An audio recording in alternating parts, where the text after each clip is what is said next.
এক গ্রামে এক উদার মানুষ বসবাস করতেন। তার উদারতার কথা দূর দূরান্তে ছড়িয়ে পড়েছিল। একদিন এক মুসাফির তার বাড়িতে এসে অতিথি হলো। মুসাফির খুব ক্লান্ত এবং ক্ষুধার্ত ছিল। পল্লীবাসী তাকে আন্তরিকতার সাথে আপ্যায়ন করলো এবং তার জন্য খাবারের ব্যবস্থা করলো।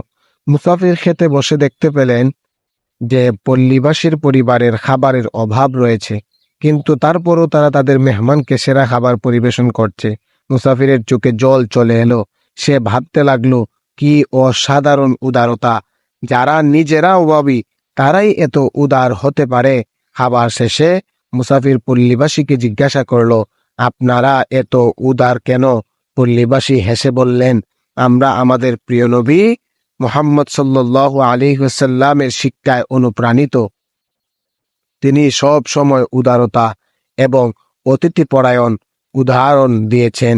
আমাদের বিশ্বাস, আল্লাহ আমাদের প্রতি সন্তুষ্ট থাকবেন যদি আমরা তার সৃষ্টিকে সেবা করি।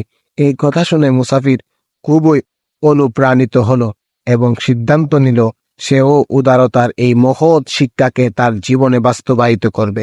এই গল্প আমাদের শেখায় যে সত্যিকারে উদারতা এবং দানশীলতা মানসিকতার বিষয়। এটা আমাদের মনে প্রবাহিত করে এবং আমাদের আল্লাহ নিকট আরো গ্রহণযোগ্য করে তোলে।